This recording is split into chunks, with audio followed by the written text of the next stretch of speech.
So I received quite the scare from my bird sitter, who's also my neighbor in Idaho, while we were traveling through Florida. And he wrote me a text message and said, Cressy is gasping for air. She appears to be choking. It's like she can't breathe. She's breathing really, really heavy, and it seems like it's taking a lot of effort. I don't know what to do. Is it possible that she could have choked on some of her food?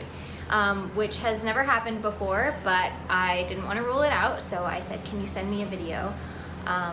And so he did. He sent me the following video, so I'm gonna let you guys check it out and see what you think.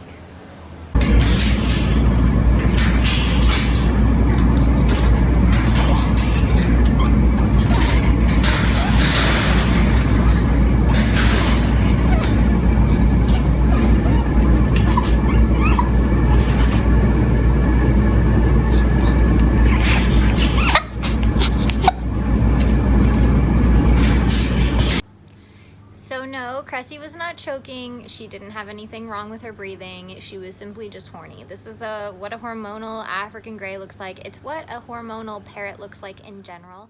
So here you can see that Cressy looks like she's choking on food, which is what my bird sitter had said, but she's actually doing regurgitation for him.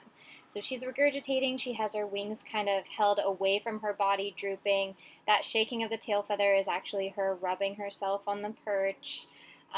She is very horny in this. There's more regurgitation. A lot of those signs are things that are throughout the species. So if you see an Amazon parrot doing that, a cockatiel, they all tend to do those sort of mannerisms the same. There's a lot more mannerisms besides what I just showed you with Cressy, but it's a great opportunity to share education and point out these hormonal triggers, because they are things where my bird sitter was accidentally reinforcing it by thinking something was wrong. So he was giving her lots of attention. Obviously she really likes him. But I have seen people have their bird on their hands, or their bird will back up into them and do these types of things. And it's really important not to let your bird do this to you, because it's sending the wrong signals not only to you, but also in exchange back to your bird. And in essence, it's telling your bird that this is an okay behavior. And between bird and human, it's really not. So please don't encourage this. It just leads to frustration, because honestly, you cannot be your bird's mate. And the sexual frustration that builds from that can lead to aggression. A lot of birds are now in like the pet industry are showing signs of hormonal type behavior very early on.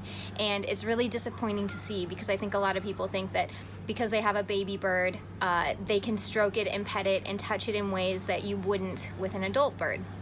But it's actually quite the contrary. Although you can get away with it for a little bit, you're really just egging on those triggers even earlier. And I've seen baby birds exhibit these behaviors for their humans, where they'll get on the ground and they'll start regurgitating, and eventually it leads to aggression. So please don't encourage it. Even if you have baby birds, treat it like an adult bird, so that you aren't stepping over those boundaries and sending those confusing communication signals to your bird. It's really unfair for the bird in the long run. And hormones can really trick us based on changing behavior and changing different consistencies with our birds.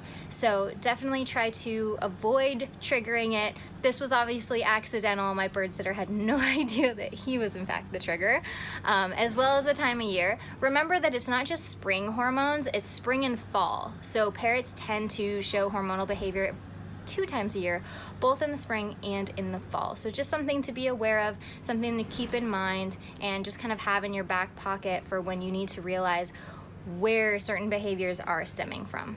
I hope this was educational. I'm sorry if it was a little over the top for some of you, but it's one of those topics where I feel like it needs to be talked about so that it's brought to attention, so people aren't accidentally doing this with their birds. Also guys, I'm going to leave some resources in the video description, so please check those out. I have more videos on what a hormonal bird looks like. I did one with Morgan, a macaw, so you can see the difference between a female macaw and Cressy, who's a female African gray.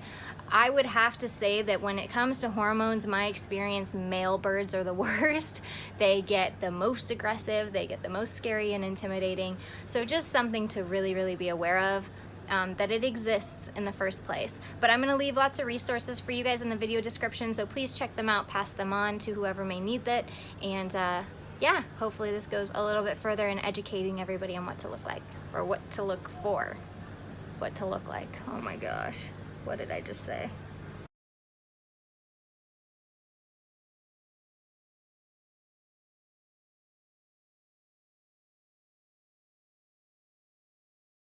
At home with your friends that come to you with birds. So when we give you a solution, try to figure out how that solution can work for you. If there's a reason that it can't, for some reason, let's work through it. This bird, what you've been doing the whole morning with this bird is you are sexually stimulating this baby bird. And I've never seen a 6-month-old macaw regurgitate for a human in a sexual manner until at least 1 year old. And the reason that it's happening is this, the stroking of the tail, getting towards the bum, the touching of the beak, all of this stuff is sexually stimulating a young bird. Which most people, when they have baby birds, they're like, I have a good year, like I can get away with this stuff. It's better to treat a baby bird as if it's an adult bird, because if you treat it like a baby bird and you think, well, I can pet it here because it's still a baby, it won't get sexually stimulated, what happens is you early stimulate it. Yeah, so you are masturbating all of your birds. Yeah. So this is a big thing. That's why I've asked you like a few times to like, okay, put that bird back, because he starts regurgitating for you. You start stroking, it's like getting in. We can't work with a bird who is sexually stimulated, because now there's that on top of everything else. This bird is going to get so frustrated for good reason that you can't hold it against the bird. So we have solutions for you. I can see you making a lot of progress today, but I need you to accept responsibility for what we're going to tell you. You guys, it is not the birds. It is you. I'm sorry. It is you. So please be open to that. Be okay with it. You know, Dave was saying, don't put your finger in the beak. You were sitting there saying, I'm not. Your finger was literally in your bird's beak, and then you said, ow. You know, so it's this kind of stuff. And then you pet him on the head, which is reinforcing. So you're going to get more of that behavior. So us, you know, our class yesterday was talking about what gets more of a behavior and what gets less of a behavior. And you are getting more of a behavior because you're using this. So if he's biting more, it's because you're reinforcing it somehow, whether accidental, which it is accidental, you're unaware, which is okay. We're all unaware. I have accidentally reinforced, I've accidentally punished my own birds. It's more about making you aware of these things, because that's half the battle. It's just knowing that it's present. And then we can give you the tools to work through. I'm not trying to pick on you. No. It is going to feel like I'm picking on you today. But it's because, yeah, it's because I really want you to succeed today. Claudia has been through it. Claudia is such a great student. She is open to critique. She lets me use her as examples all the time. She has come so far. That's what I love about her, is that she's just like, yeah, she owns up to her mistakes. She's like, yep, that's what I was doing. And that's what works for me. So I'm not trying to humiliate anybody. I'm trying to help you guys. So I'm sorry if it comes off super boot camp. That's just how I operate, because I want to get the point across, and I want it to be like spelled out for you guys. So there's no like, what do you think she meant? Y'all aren't gonna wonder that, okay? Y'all are gonna know. But I'm here for you. I'm here to help you. David as well. She's way nicer than me. So